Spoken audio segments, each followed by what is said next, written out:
Hello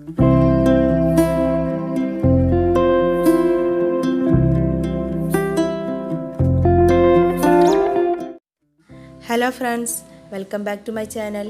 ഇന്ന് നമുക്കൊരു നാടൻ റെസിപ്പി ആയാലോ? ചേമ്പും താൾ കറിയാണ് ഞാൻ ഇവിടെ നിന്ന് കാണിക്കുന്നത്. അപ്പോൾ നമുക്ക് വേഗം അതെങ്ങനെ ഉണ്ടാക്കുന്നതെന്ന് നോക്കാം. ഇതിനു വേണ്ടി ഞാൻ ഒരു 5 തണ്ട് ചേമ്പും താൾ വൃത്തിയാക്കി ചെറിയ കഷ്ണങ്ങളാക്കി എടുത്തിട്ടുണ്ട്.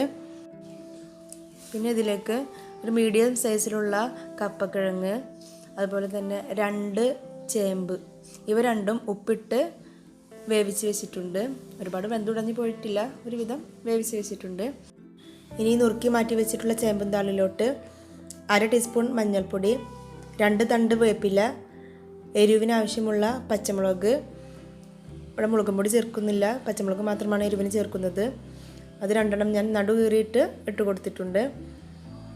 പിന്നെ പാകത്തിനുള്ള ഉപ്പും 1/2 ഗ്ലാസ് വെള്ളവും ചേർത്ത് നമുക്കിതൊന്ന് വേവിച്ചെടുക്കാം. ഇതിപ്പോൾ ഇവിടെ ഒരുവിധം നന്നായി വെന്ത് വന്നിട്ടുണ്ട്. ഇനി ഇതിലോട്ട് നമ്മൾ നേരത്തെ ഉപ്പിട്ട് വേവിച്ച് മാറ്റി വെച്ചിരുന്ന കപ്പക്കിഴങ്ങും ചേമ്പും കൂടെ ചേർത്ത് നന്നായി ഇളക്കി യോജിപ്പിച്ച് ഒന്നും കൂടി ഒന്ന് വേവിച്ചെടുക്കാം. ഇതിലേക്ക് നമുക്കൊരു അരപ്പ് തയ്യാറാക്കണം. അതിനായി 1 കപ്പ് തേങ്ങ, കുറച്ച് ചുവന്നുള്ളി, 1/2 ടീസ്പൂൺ നല്ല ജീരകം, 4 പച്ചമുളക്, 4 അല്ലി വെളുത്തുള്ളിയും കൂടെ ഞാൻ ചേർത്തിട്ടുണ്ട്. ഇവയെല്ലാം കൂടെ നന്നായി ഒന്ന് അരച്ചെടുക്കാം. ഇതിപ്പോൾ ഇവിടെ നമ്മുടെ ചേമ്പും താളും കിഴങ്ങുകളും കൂടെ നന്നായി വെന്ത് കുറുകി വന്നിട്ടുണ്ട്. ഇനി ഇതിലോട്ട് നമ്മൾ നേരത്തെ അരച്ച് മാറ്റി വെച്ചിട്ടുള്ള തേങ്ങയുടെ കൂട്ടും കൂടെ ചേർത്ത് നന്നായി ഇളക്കി യോജിപ്പിച്ചെടുക്കാം.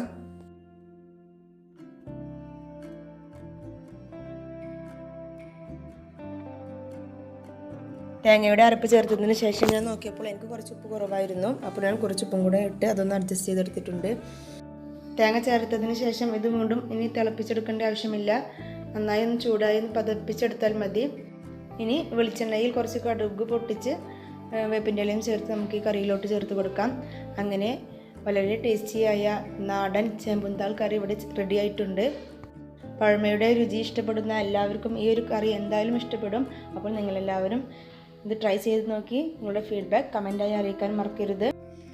ഈ ഒരു നാടൻ റെസിപ്പി നിങ്ങൾക്ക് ഇഷ്ടപ്പെട്ടിട്ടുണ്ടെങ്കിൽ ലൈക്ക് ചെയ്യാനും ഫ്രണ്ട്സ് ആൻഡ് ഫാമിലിക്ക് ഷെയർ ചെയ്യാനും മറക്കരുത്. അതുപോലെ തന്നെ നിങ്ങൾ ഇതുവരെയും ഈ ചാനൽ സബ്സ്ക്രൈബ് ചെയ്യാതെയാണ് ഈ വീഡിയോ കാണുന്നതെങ്കിൽ പ്ലീസ് ഒന്ന് സബ്സ്ക്രൈബ് ചെയ്ത് സപ്പോർട്ട് ചെയ്യണേ.